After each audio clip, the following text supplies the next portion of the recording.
Hey everyone, and welcome to the Unmodern Podcast, the podcast where we have unscripted, unapologetic, and uncomfortable conversations that affects everyday people.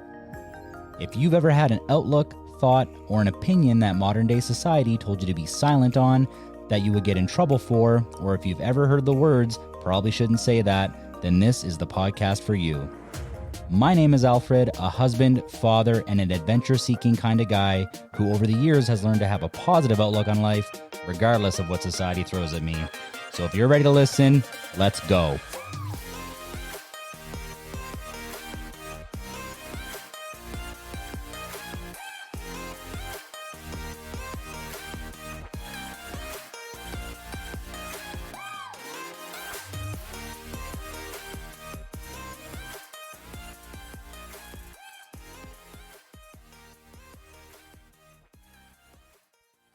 Marcel, welcome to the Unmodern Podcast, my friend. How are you doing? I'm feeling really amazing today. I'm happy to be here. That's awesome. I totally appreciate you reaching out. This is crazy. I think this podcast, the fact that it's even happening is a testament to you get what you put out in the universe. We've actually never met in person. You reached out through a mutual friend of ours, and I absolutely think that your content and who you are and what you do is a perfect fit for this podcast. And I'm so excited for people to listen. But I just thought that was worth mentioning is we've never met in person. This is the first time we've even talked to each other one-on-one, and we're doing it on a podcast. How incredible is that? That's cool. Thank you so much for joining me. Got some notes here. You're a Swiss keynote speaker. You're a best-selling published author. Your kind of motto is unthinkable, and we're certainly going to unpack that at length today. But for the people that maybe not have heard of you or are curious to know a little bit more about Marcel, let us know who Marcel is, where you come from, what you do. Open mic. Let us know what's all about Marcel. So I'm Swiss. I'm 44 years of age, but I stopped aging at 28. So on my passport, I'm 44, but I stopped aging at 28. That's always what to say. I always feel really young. I'm a father of 3 boys, divorced 1.5 years ago. And I'm a keynote speaker, as you said. I'm a corporate trainer. I'm an author. As you see behind me, this wave is the cover of my book, Unthinkable, Life Teachings from a Soul Surfer. And this book is really talking about my philosophy that I teach in my workshops, in my training, in my events, and certainly in my speaking. So that's, really my philosophy, to do the unthinkable. And the unthinkable is something that you cannot think. And when you can think it, it becomes thinkable and therefore possible. So I teach people in my speaking, in my trainings, to do the unthinkable. So to expand what they think is possible. And I do this through challenges and corporate training. So I'm happy to dive into all of that. Perfect. Thank you so much for that intro, man. We're absolutely going to dive into that because I'm all about the unthinkable. I think positive mindsets, positive affirmations and mantras. I think that is the element to people growing, people expanding, finding new experiences. One of the questions I wanted to kind of dive into here real quick, because this is a question that I get asked a lot. What gets people into this space, or when you do something that may be considered fringe or, as you mentioned, unthinkable, what has been the element that you have found that gets people to be receptive to this? Because I know even for myself, I was very closed door to some of these possibilities. Like, for instance, getting into very cold water, your mind immediately goes into questioning it. It's very abstract. What are the benefits? Because everything's results based nowadays. But what's been a method that you've found? Maybe it's reception to your book, or maybe it's through your keynote speaks. Other than making people pay money to maybe do something like this, what's been the one thing or a couple things that you've noticed that opens people's minds to something that is unthinkable to them? Because everybody's threshold is different. Can you really point to one or two things that really starts to get the wheels turning to get people who maybe previously were closed doored to this to now think of doing unthinkable stuff? For me, it's usually storytelling that brings people to the unthinkable. So that's what I do. And I usually use the metaphor of the ocean and surfing to bring people to think outside of what they currently think. But to be honest, I think you heard all the story of the wounded healer. Like, everyone that has had wipeouts in their life, they are more receptive or more welcoming to lessons or teachings outside of the comfort zone. I have thought about that. How can you open people up that haven't had a real crisis? But it's usually those people that open up. And for me, it was a family member passing away that really made me think about my legacy and about mortality. In Latin, they say carpe diem, like celebrate the day. And this you usually only get when you really are faced with mortality. Then you start thinking about what it means to be fully alive each day, because each day could be your last one. So it's really about enjoying the ride and enjoying each moment of the ride. I love that notion of storytelling because it's so true. I think every single online personality that people gravitate to have had some sort of traumatic experience or growth experience through their life that has allowed them to reach these new heights and these new points of interest. Some minds that come right to my head is a guy like David Goggins. I don't know if you know who that is, but his story is incredible. I've read his book. I haven't read his second book, but his story is just unbelievable. And so what that man can do, he wouldn't be the man who he was without those struggles and without those life stories. And that's his story. But I also love how you touched on it, where some people can gravitate based off of your story, Marcel. If you're open and vulnerable and willing to share, it can hit home for them and start the wheels turning in the right direction of them really opening new doors of opportunity and starting doing really challenging and unthinkable things. I don't know if you want to unpack that a little bit. Yeah, I think it's interesting that the more specific you come about your story and you share vulnerably, then it becomes more universal. That's kind of, it's a paradox that the more specific you become about your story and sharing what you've learned and your difficult lessons, and like where you maybe feel ashamed or about your failures, if you share that, people actually believe you more, trust you more, connect more. It's maybe sometimes unpopular to talk about those failures, but it's those failures that make your story believable and make it applicable for the other people, the lessons that you share. I couldn't agree more. I know that's been my story as well. Obviously, probably not to your length. I haven't really had many traumatic life experiences that have led me to do this. I think just more my positive attitude, but it's been other people's stories that have brought me in. Our mutual friend, Mike Prince, he went through a Lyme disease adventure, and that's what allowed him to kind of find his current iteration of himself.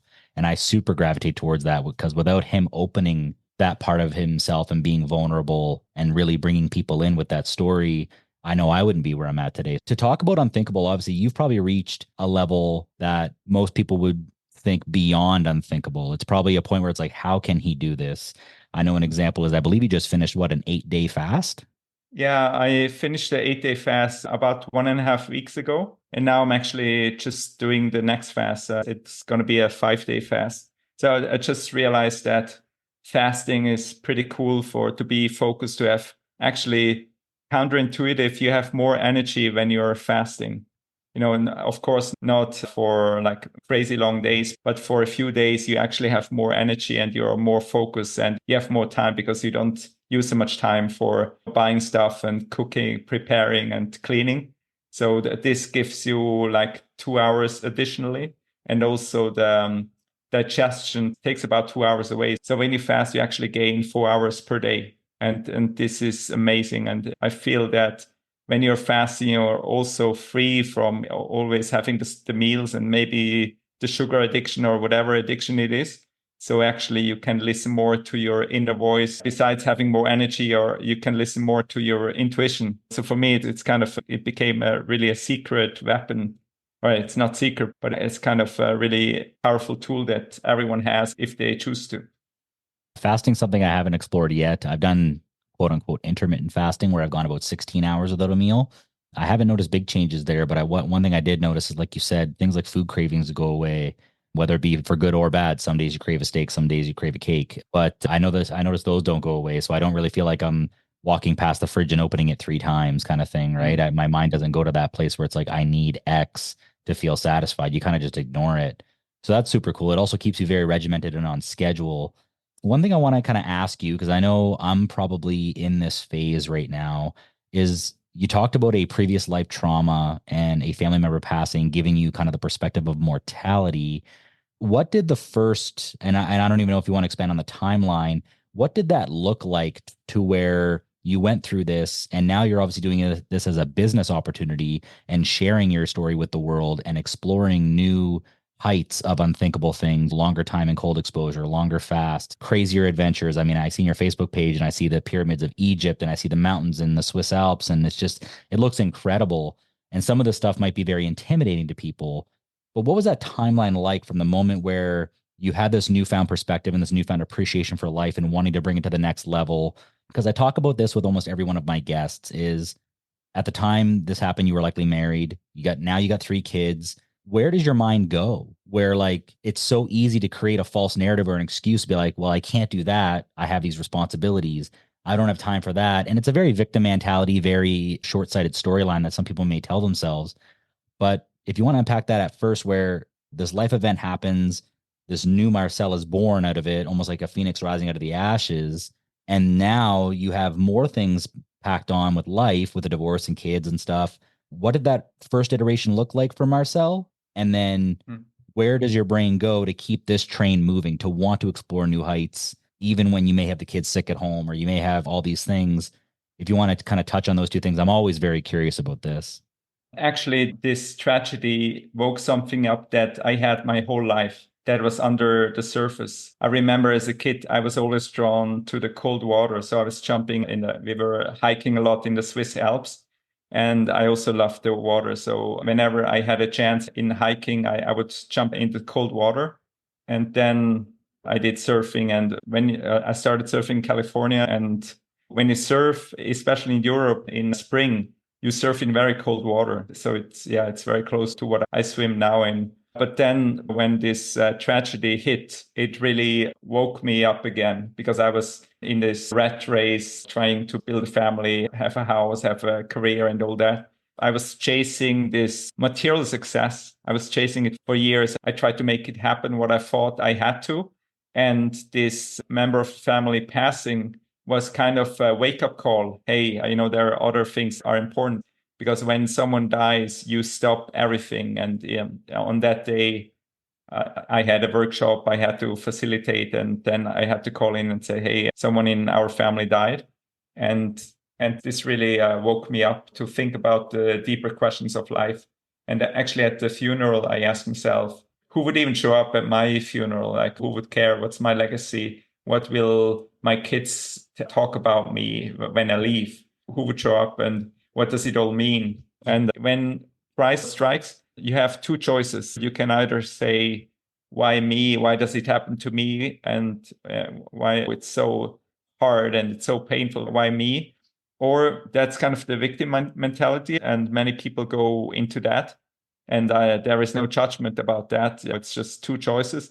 And the other one is you can choose to do something out of this situation and to grow and rise and help other people that are mourning and to maybe see a different perspective. And I chose the latter. From at the funeral, I asked myself, why are some people so successful and fulfilled and other people just seem almost like Walking Dead and just being stuck in their rat race? And this question turned into the book a few months later. So this was in November. And in a few months later in January, or 2 months later in January, I thought about writing a book, and I wanted to interview 1,000 people around the world about success and fulfillment. And the title that came to mind was Achievers, 1,000 Ways to Success and Fulfillment. And within 5 minutes, I had the interview questions for my book, and I started right away. So in February, I started reaching out to people and then starting interviews without having a clear idea. And at that moment, I was still very much in the chasing success. And over the next 7 years, it totally transformed who I became. So to give people context on the book is a culmination of 1,000 interviews. The original plan was to have 1,000 interviews, but after 60 plus interviews, I stopped because I had material for 5 books. You can imagine like 80 hours of interviews, 250,000 words of transcripts. That's about 5 nonfiction books. I wanted to publish the book. I had a ghostwriter who helped me. And in 2020, everyone has a story about 2020. Usually it's about COVID and stuff like that. And in that year, my then wife told me that she wants to separate. And in exactly the same time, my ghostwriter, who has become a dear friend of mine because we worked every week for a couple of hours for 9 months, he got diagnosed with brain tumor, stage 4. And within the same time that the separation unrolled, then he died. Because the book was about a family member, suddenly I didn't want to use that story anymore. My ghostwriter was gone, so I had to start from scratch. Then it really became a different book. So now the title is different. Then the metaphor of surfing and the ocean came in, and it's now more about flow. In the beginning, I just wanted to talk about those achievers, and I wasn't even in the book. My story wasn't there. So this pivot changed everything, and me talking in the book, talking more about the unthinkable and living in flow and how you can navigate the waves of life and how you can go through wipeouts and come to the other side. Yeah, that's a hell of a story in and of itself, man. Sorry to hear that. That seems like a perfect segue, though. It almost seems like fate. It almost seems like that was a perfect way to kind of probably honor a newfound friend and a newfound relationship. And again, it goes back to what I was saying earlier. When people tell themselves these stories, it would have been so easy for you to say, well, my ghostwriter's done. The narrative of the book doesn't suit me anymore. On to the next adventure. And rather than that, you chose the more difficult route, the more unthinkable route, the more challenging route. That's commendable. That's incredible. And it sounds to me like the book probably summarizes that very well. Yes, and when I started out, so the unthinkable term was with me like in the first or second year that I was writing the book. So maybe since 17. And in the beginning, I was drawn to those people who did these incredible things. Like I was interviewing a few Olympic champions, Adam Creek, rowing Olympic champion from Canada, Simon Whitfield, triathlon Olympic champion from Canada, and a chiropractor from Switzerland who was Olympic champion. He's blind. And he was Olympic champion in the downhill skiing in Lillehammer in Norway. So just incredible people. What I realized is actually the unthinkable is something personal. So it's not about climbing Mount Everest and being Olympic champion and doing all this. What is unthinkable for you and for everyone is it will be something different. And it's the most unthinkable that you can be is actually being your authentic self and really take all the layers away of conditioning. So that's what I really found out. So in the beginning, it was about hustle, about chasing success. And I thought my assumption was that you have to be successful to be fulfilled. And in my learnings on my journey, I found out that it's actually the opposite. When you find your fulfillment, you will become much more successful. So it's about being your authentic self and going with the flow. That's perfect. And it suits the book so well. I'm not sure if that's an excerpt from it, but it definitely seems to serve that really well. That's awesome. So, how have you applied the book to kind of a business model now? Because it seems like that's kind of what you do. You're a corporate strategist and you use kind of the lessons of the book or what you've put into the book as lessons to teach other people, teach other corporations, and you've really turned this into something. What did that transition look like? How did you really go from making this a passion project to turning it into a business? Yeah, I'm very much still on that journey because I stepped out of the corporate world where I was a lean manager doing leadership and team development and helping teams to improve their efficiency and productivity and help them to grow. So that was my corporate job that I did for 16 years in different industries. And after separation and divorce, it just didn't seem to fit anymore what I was doing. So I stepped out of that, which is probably the worst moment to become self-employed. But there is actually no moment that is easy to be self-employed. So I guess for me, it was just about jumping from that cliff. And when you do the unthinkable, you don't have a safety net. So you don't have something that you can hold on to. Because if you believe that you can hold on to your safety until you can step out and build something new, it actually doesn't work. You have to let go and then commit fully and go with the flow. So I'm talking a lot about this metaphor of surfing and flow. And actually, this helps organizations and leaders and teams to get out of the linear and go into the exponential. That's actually being in flow state is about getting out of the linear. So that's what I focus on. And you've been doing this since 2020, correct? So now since 2 years. So I stepped out of corporate 2 years ago. So in May, it will be 2 years. But I just continued what I was doing in the corporate, just outside on my own. Before I was talking more about Kaizen and lean. So it's more linear and efficiency. And now I talk more about exponential growth and stepping outside of the linear. So I help organizations to make the unthinkable happen for them. Do you have some examples that you can kind of paint a picture for some people or some success stories you're willing to share? Yeah, so I have this for individuals. I have this 21-day unthinkable challenge. And you mentioned before we recorded that sometimes you find it challenging to do challenges like that because it takes a lot of time. And I have this 21-day unthinkable challenge, which is do a skill, habit, or activity for 21 days for 30 minutes or more per day. So there is no weekends because it has to be aligned with your dreams, your vision. And do this, commit fully, do it every day for 30 minutes or more. And you will be amazed what you reach in 21 days. So, for example, I mentioned my book. It took me 7 years to write it, not because of the writing, mainly because of the not writing. That actually what takes the longest. And in November, I did a challenge for myself, 21 days, and I wrote the book in 21 days. It's not published yet, but I just wanted to see what's possible in 21 days for me. And another example, a friend of mine, so we met on a trip in Morocco, and he told me that he has been wanting to build a retreat for 3 years. So he's a successful entrepreneur. He has been wanting to do something like a passion project, like doing a balanced retreat. And I told him, why don't you do it in 21 days? And he said, it's impossible because I couldn't do it in 3 years. So how could I do it in 21 days? And as I said, why don't you just go for it and start? And he, in the end, in hindsight, he told me that actually he just did it to help me, to have more people doing this 21-day challenges. And he made it happen in 21 days. He built a retreat and he invited me as a speaker. It was in Lisbon, Portugal. And actually, he just moved 4 months previous to that. He moved to Lisbon. So he didn't have a big network, but he made it happen. He built the retreat. So if you cannot make something happen in 3 years and then you do it in 21 days, that's really exponential. I cannot even calculate what it is in percent, how exponential that is. So that's an example. And a friend of mine, she built a business after this challenge within 21 days. These are kind of examples that I can share. That's incredible. What kind of retreat was this, if you don't mind me asking, that you were a speaker at? Is it a wellness retreat? I think you mentioned the word balance. Is that just like a work-life balance kind of thing? He has joined many retreats, and sometimes they were really spiritual and too much into yoga. And sometimes it was a business retreat.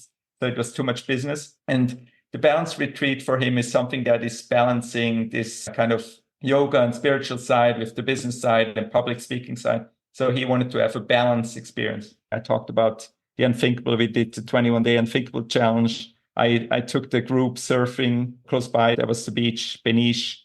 And we had amazing food. We had music and dancing, just really amazing.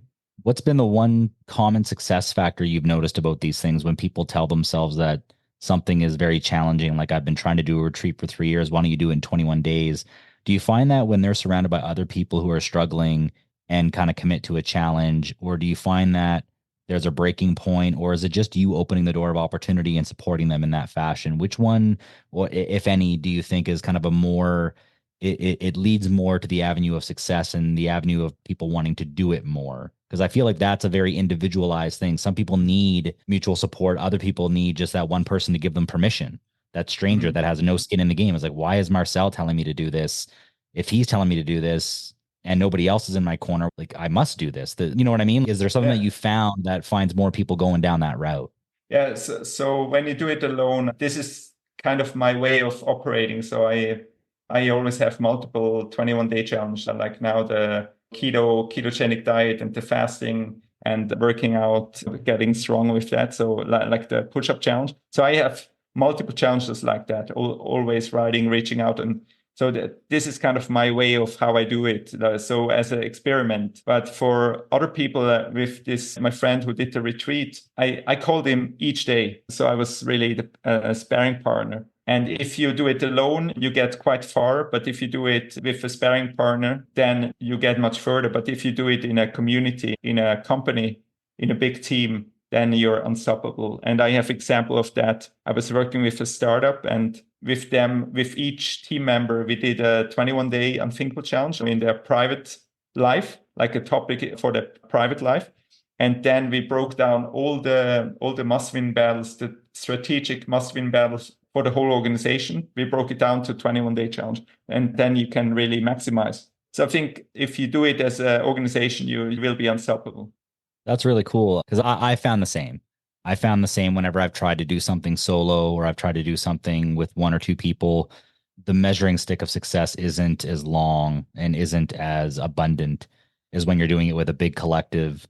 At first, I thought that was counterintuitive. I know my brain goes to the more personalities, the more thick-headedness, the more different, even political views that you bring into a hodgepodge. It can get really complicated. But I think when you agree on the overarching goal of whether it's fasting, health, adventure, business, I feel like that mutes all the other noise. It mutes all the other indifferences. It mutes all the other failures. Somebody might be on this personal journey for 10 years. Somebody might have just got into it. There could be a bit of animosity there or something where it's like, if only I would have known. I think, yeah, the key is that collective. I think the key is the more people you get that are aligned and that you can feed and bounce ideas off of and bounce individual successes to bring people up. That definitely seems to be the sauce in my recent experience on this. I don't know, I'll call it 2 year kind of experience, I guess, or this new awakening, I guess, is a great way for me to put it. So that's super commendable. So you had mentioned right now you have a keto challenge going on. Is that true? Yes, I've been fasting regularly over the last 8 years. But when I was fasting, I was coming out of the fast and I was just eating a lot. And so I just realized it's not really healthy when you come out of a 72-hour fast and then just eat a lot of stuff. So now I decided to come out of the fast and actually change my diet to less carbs and more proteins and fats. And this has been really amazing. I feel more energized and better than ever before. And actually, I do this pull-up challenge, pull-up and dips. And I was quite weak. And now I'm able to do many more pull-ups and dips. It helps me gaining strength, being more lean. That's awesome. Yeah, fasting seems to be a growing trend for sure. I think it started off with keto, but this whole fasting thing, it sounds new, but it's actually been around for years. And I find that's a very common practice for almost anything we talk about nowadays. You talk about cold exposure, that's been around since forever. Like Yes. people, especially where you're at in, the Nordic countries and Switzerland. I feel like that's just kind of a thing. This whole fasting thing is known. We're finding now back in ancient times that people did this on a regular. I'm sure there was people that fasted, they didn't want to, maybe they weren't abundant or didn't have access to food. But I just find it very interesting that old tried and true timeless methods are really now being discovered in the age of information, where you think technology and advancement would be what people gravitate to. And I don't know, I see more and more people gravitating to the exact opposite. They're going away from technology. They're going back to what works. It's tried and true. It's timeless. It doesn't matter what economic status you're in. It doesn't matter what part of the globe you're in. Like you said, it doesn't cost money to fast. In fact, it's the Mhm. opposite, right? Yeah. I think doing it with the correct intention, I think, is where people lack. People want to do it because their friend is doing it, or people want to do it because they read about it in a book. And I think if people set individual intentions around, I want this to really benefit me and my body and my future, I think that's really going to be the game changer. I don't know if you want to touch on that a little bit. I think with fasting, it doesn't matter really the intention because it's just good. When you do water fasting for a few days, it just detoxifies your body. The threshold is quite high because there is so much distraction. There is so much food around you. So it's really hard to fast. And you kind of also socially, when you meet friends, you go for a drink, you go for food. So when you don't have the food, it's really uncomfortable for the other people to be around you because you don't eat. So that has been challenging. And when the kids are with me, I usually, because it's such a social activity to eat. So it's really strange when I just cook for my kids and I just don't eat. When I think of fasting, my mind immediately goes to mental blocks. And you touched on it perfectly about the social aspect of it. This actually happened yesterday with me and my family. Is we went out and I had a big breakfast. So we went out and we got our eye examinations done just to kind of check up on them. And we went to have lunch. And my daughter got something, my wife got something, and I was like, nope, I'm good. And it threw my wife off. She was just like, well, I wouldn't have bought something if you weren't gonna buy. And I'm like, relax. I'm like, this is me. I was like, you do what you want. I'm like, you're hungry, eat. I'm like, don't worry about it. And I wasn't fasting. I just wasn't hungry. So it was one of those things where I can see how the polar opposite would happen and occur, where I wasn't hungry, but I'm eating to kind of become socially accepted. And I feel Mhm. like that can also likely be a story of why people have an issue with food, why maybe Mhm. they've gained weight, lost strength, all these health factors that come from either eating too much or eating the incorrect things. So that's really cool that you touched on that social aspect, because literally this happened to me yesterday. So that's super cool. Talking about unthinkable, I'm really curious now. I know what my threshold for unthinkable would be. Obviously, yours is likely different. I feel like that's very individualized. What is the most unthinkable thing that Marcel has done that you can really touch on, that kind of the extreme thing, or that one thing that Mhm. maybe 10 years ago you told yourself, I'm never, like, that's not even a door I want to knock on. And now you've kicked it in.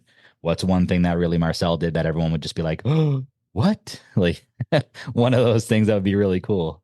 But there's a underlying question that I ask myself, like every day I think about what's unthinkable for me today. So I've always kept that going. But for me, the most unthinkable, and that's maybe not crazy for other people's standards, but in the middle of separation, divorce, stepping outside of my safe corporate job, that's probably the most unthinkable thing. It feels many times it feels very unsafe. I feel very vulnerable financially, but it has given me a lot of joy and a lot of purpose to do this. And there are times where I feel I'm not moving ahead, but many times I hear people that are inspired by what I do or how I show up. That's my most unthinkable. And I've done Ironman triathlons, half Ironman. I've done ultra running, trail runs, and cold water and this stuff. In hindsight, all the sports activities there, the scope is quite limited. I think showing up as your authentic self, stepping outside of the marriage and thinking about, well, what are the values that you want to teach your kids and how you want to do it with them, that's much more challenging.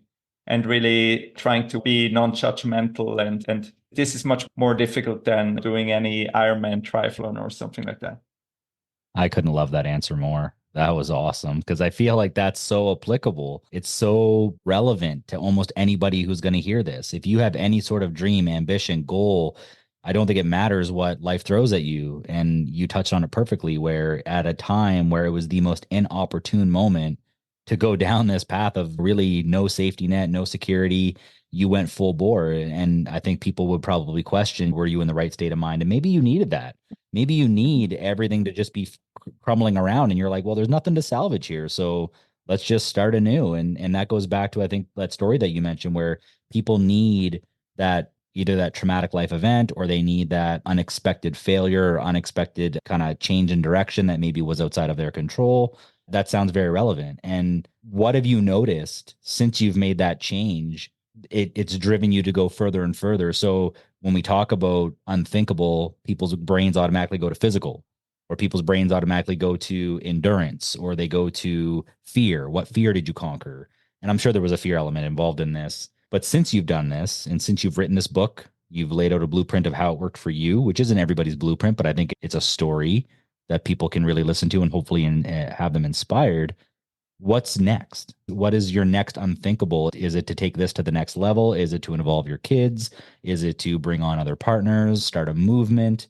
What is something that in your mind that's the most idealistic, but obviously it's going to be a challenge?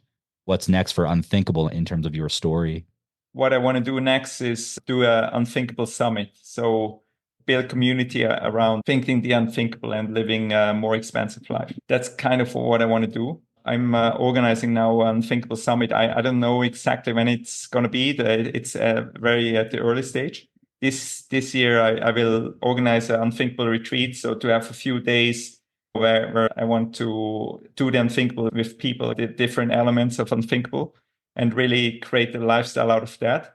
And then I want to go more into organizations and companies to help them do that. And you said, it's like what makes sense is usually the opposite of the unthinkable.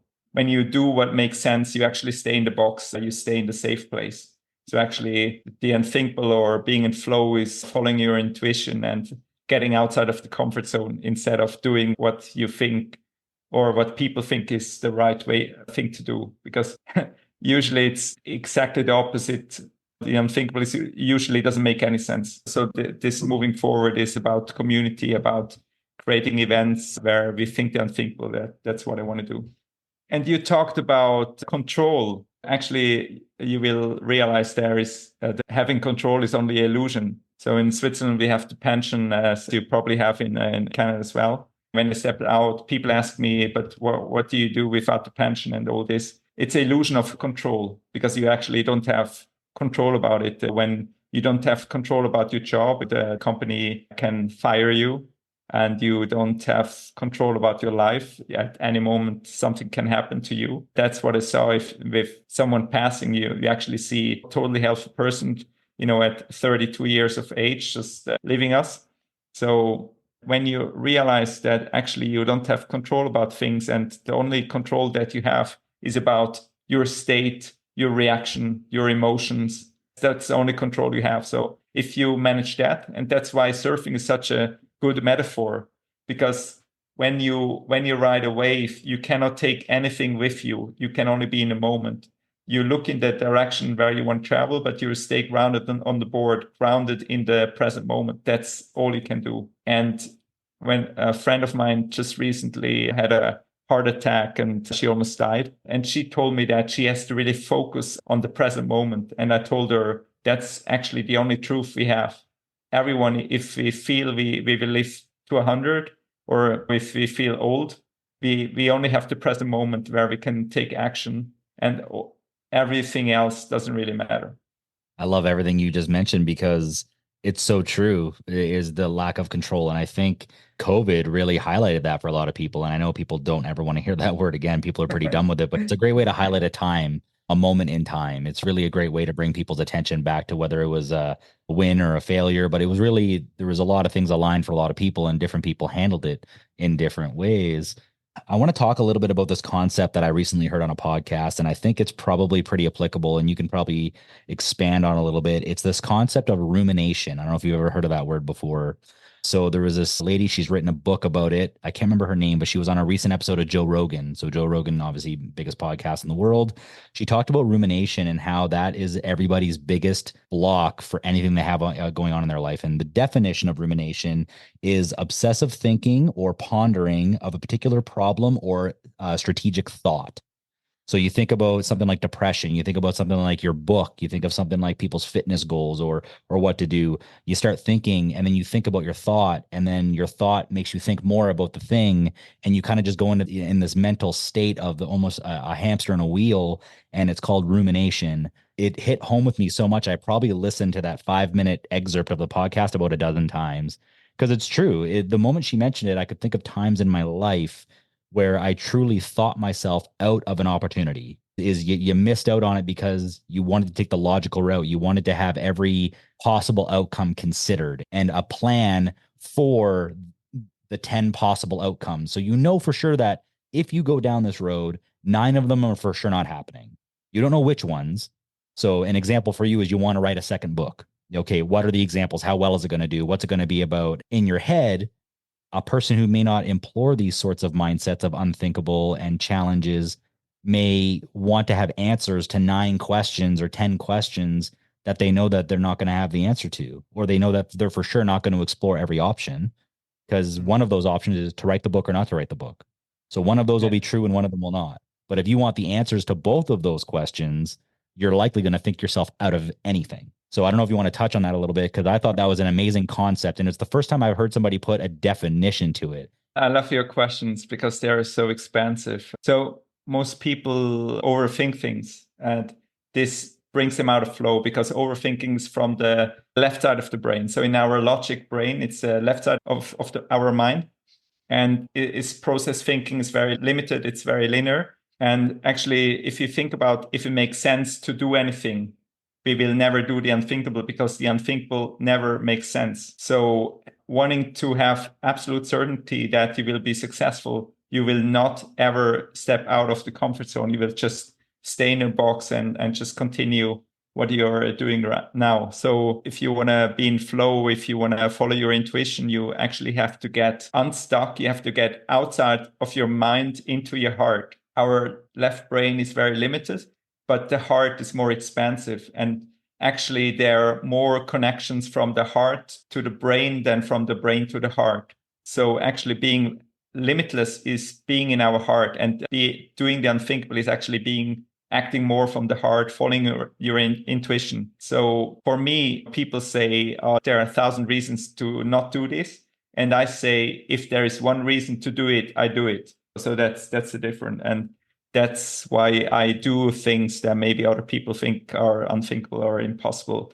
Because when, for example, this unthinkable summit, I have to carry all the risks. I don't know if anyone will show up to the summit, but I just know I need to do it. So I'm going to go ahead and do it. So that's what I can say to this topic. It's about having the courage to dive into the unthinkable. So when you catch a wave, you can paddle, and then you have to have the courage to get into the wave. And after that, you don't know how the wave will be. You just go with the flow of the wave. You use the energy, but you have to commit and trust to be okay in the unknown.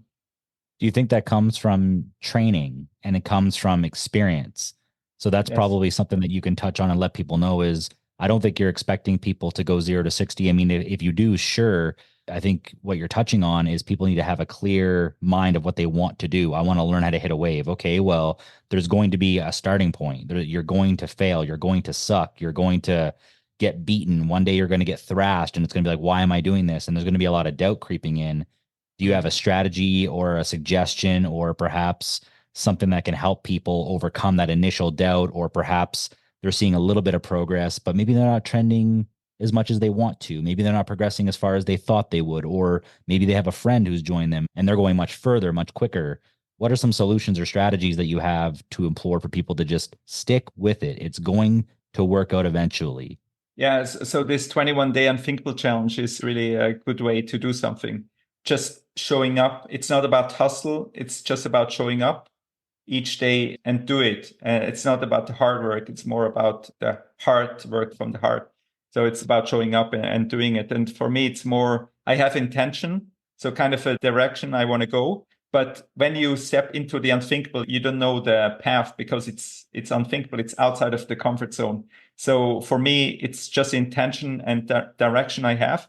And then there is also a certain kind of detachment. So I have a vision, a clear vision, but I'm detached of the outcome and just focus on the journey. So it's kind of a lot of things that I was taught in my youth in school, I thought were correct. I figured out they were actually not how I experience it now. So everything's paradoxical. So having the balance between having a goal and then showing up daily and focusing on the journey, but always look towards the goal. So that's how I do it. So that's a balance. And it always takes courage. And actually, when you want to be in flow state, then the only person that is in your way is yourself.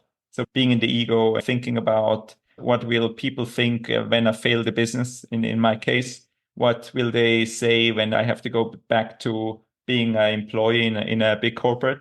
For me, if that's the case at some point, then it's just going to be like that. There is no judgment from myself. But many people let themselves be stopped by the fear of failure, the fear of the unknown. And that's not what I'm following. So I just have an intention and then I just go for it. And it's kind of a muscle. Get outside of a comfort zone is a muscle.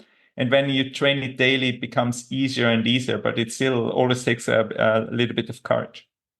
Yeah, training the mind like you train your body, I think is massive. I think that's a huge component to success.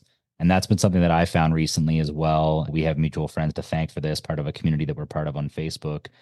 Your mind can be your ultimate reason why you do something, and it can ultimately be the reason why you don't take advantage of something. It's kind of like your final decision maker. It's the kind of the CEO of your company kind of thing, where your brain is really the one that if you train it correctly, when you go to step into 0-degree water and there's ice all around you and you have people dressed in parkas up on the sidewalk questioning every single component of your life just by viewing what you're about to do, you need to let go of the ego. And I think the ego comes from inexperience. This is a personal example. We had a push-up challenge through this mutual group that we're a part of. I was doing push-ups in an airport. I was actually coming back from a retreat and I was doing push-ups, and I seen about 5 or 6 people when I got up. They're like, why would you do that now? And I think, why not? What's the alternative? I either read a book or go on my iPad. Seems like a perfect opportunity. I wouldn't have done that if I didn't know how push-ups made me feel And I know that I feel better. I move my body, my heart rate starts increasing, my muscles start feeling a little fatigued. You're going to feel a little bit stronger. You're going to have a little bit more energy.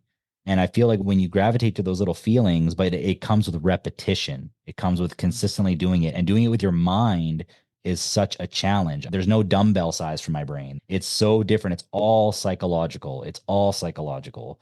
And the more I've done difficult things or things that people have said, that's crazy, I'm almost addicted to that feedback. Like I like when they say that, I almost just like, you know what? You're right. That's exactly what I need to do. And I feel like you need to fuel yourself through other people's doubt. You need to fuel yourself through other people's insecurity or their inexperience and use that as motivating fuel, not to shame, not to push them away, but more or less just to say, watch this. And when you can accomplish that, I feel that's been a game changer. So, do you find that that's something that you try to implore in your unthinkable, in your 21-day challenges, or even in your corporate strategy, is to use something where if you can immediately feed off their energy, you're proposing something to a business or proposing something to somebody, and they're like, "What?" And you're like, "Yes, hold on to that right there. That's it." Is that a Yeah. strategy that you kind of implore? Yeah, so I just realized that every change starts from the inside out, and it's you cannot like a CEO. Of course, he can say you have to change, but it's when the people find that they need to change from inside out, and by giving them a challenge that helps them to catch their dreams, you will make them experience the unthinkable and exponential growth on their own, and then it makes a lot of sense to do it in a corporate setting in your professional career. So that's why this 21-day challenge is so beneficial, because everyone gets benefits for themselves to reach their dreams, to reach their vision, their goals. And then they will be much more creative and productive and motivated employee. And usually when companies bring in consultants, they just want to have the people be more efficient by a couple percent. But actually, when you bring them more fulfillment, more joy, more flow, that's what makes them motivated to show up as their authentic self. The overarching message I'm hearing is don't be afraid to invest in yourself. Don't be afraid to join a challenge, hire a coach. The same way we hire personal trainers. Me and you are part of a free Facebook group called the Better Man Community. It's obviously geared towards men, but it's free. And there's tons of resources in there. There hasn't been a single person who's asked a question in there that hasn't had it answered immediately or had a degree of support in some way. Mm-hmm. And it's been fantastic. So if people are telling themselves these false stories that I don't have the money, I don't have the time. I mean, my goodness, everybody's on their smartphones these days. It's crazy. But there's free communities. But I know it's been my personal experience as well that when I invest financially into something like this, it calls me to show up more because now I'm being accountable and I want to get value for my dollar. And I find that it shows the people who are guiding me, A, I'm paying for their experience. Maybe I don't want to have to go through a divorce with 3 kids so I can learn what Marcel's learned. I'll leave that to Marcel. But I feel like it forces you to show up in your best way and to really take that person's goals serious. So with that said, these 21-day challenges, it sounds like they're virtual. It sounds like anybody can join. Yes, so I do it with corporates. For example, this Wednesday, I have an event in Engelberg, Switzerland. It's in a ski resort. It's actually very famous for powder skiing. A lot of digital nomad skier stay there. And I'm doing this event in a co-working space in Engelberg. And after the unthinkable session, we go plunge in the river. And of course, now it's a ski resort, so it's surrounded by snow and ice. And there, usually, I have this community that the people that join this event will join the community, and I help them to do this 21-day challenge. Yeah. So as I said, I started only 2 years ago with my business. So yeah, it's still at early stage. But yeah, if you wanna join me, you can reach out to me, and I do one-on-one coaching, but mainly organizations. That's awesome. And where can they find you? Yeah, right now I just remodeled my website. I changed providers. So right now you can reach out to me on LinkedIn at Marcel Kuhn, or on Facebook under my name, or Instagram under Unthinkable Mastermind. Yeah, I'll include all the links and everything in the description of the episode and all that stuff. So everything will be there for people to find out.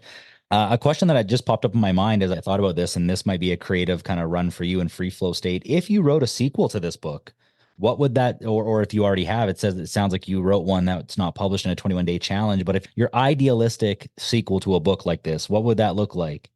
Yeah, so actually, this is the book I started writing in November. And so my subtitle is Life Teachings from a Soul Surfer. So I will use that as a series, and it will be a sequel of that. So actually, the working title I have is Unshakable, to stay unshakable. Or the other one I have is Alchemy. And the book will take you through one complete cycle of a wave. So the buildup of the wave, the peak, then going down, and again to the buildup. So I just want to share methods and thoughts about what you can do in each stage of the wave, because we say when you're on the top, that's good. When you're down, that's not good. But actually, we never know if it's good or not. It's the meaning we put into it. I wrote this book in flow state. So it's not really from my left brain. So it's from intuition and being in flow state. So yeah, so it's really, maybe I've heard of Marcus Aurelius, the philosopher emperor. He's a Stoic, one of the most famous Stoic philosophers. And he wrote the meditations it was his journal during the wars that he was in when he was emperor, Roman emperor for 19 years. And the book I want to write is kind of like the meditations, just my thought about going through the ways of life. So it will be very similar, but also totally different. So that's the idea. And actually, the reason why it's alchemy, you mentioned about the positive mindset. And all my life, I trained visualization and positive mindset. But what I recently found I have a coach as well. And what I recently find is actually when you always stay in the positive, it can be also limiting for you. And that's why alchemy, when you learn how to surrender in the negative and really dive deep into that and then switch it, that will make you really unstoppable. So it's about the alchemy of turning lead into gold. So when you have a tough spot, maybe you got scammed, financial losses or divorce or some anger, then really go into it and uncover what's below that, what's below that, what's below that, until you reach the source, the root problem. And then you can turn it there, the emotion, from negative to positive. So that's why alchemy, or being unshakable. Yeah. That's awesome. I love that, Marcel. Before we close this one out, is there anything you want to leave anybody? Kind of a suggestion, piece of advice, something if people are struggling, or point them in the direction of maybe tools and resources that you have available to them? Just maybe leave people with a little bit of a nugget. Okay. No, I'm going to leave you with a nugget. So I talked about the 21-day unthinkable challenge, and I want to know from you, what is a skill, habit, or activity that you want to commit to yourself from tomorrow morning for the next 21 days for 30 minutes per day, that is aligned with your goal, that feels uncomfortable, that feels scary, but exciting as well? And what would that be? And what will you make happen in 21 days? That's a great one. So in 15 days, my family and I were leaving to Florida to go to Disney World. So immediately, the first thing that comes to my mind is, well, I can't do this. I'm going on vacation. So if I commit to some sort of meal or some fitness plan, well, then there's obviously going to be this roadblock. To do something for 30 minutes a day, what can I do for 30 minutes a day? I got one. I'm going to do Spanish lessons for 30 minutes a day. So right now on my Duolingo, I'm on day 361 of doing a Spanish lesson, but it's only about 5 minutes a day. So I'm going to commit for the next 21 days.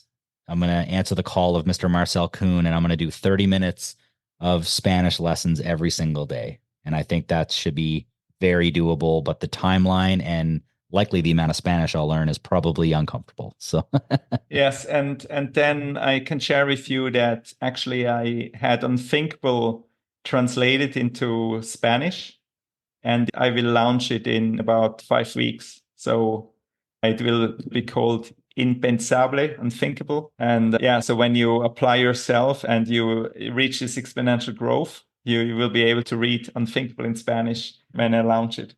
that seems like a perfect timeline, and it was almost meant to be. That's pretty hilarious. So Yes.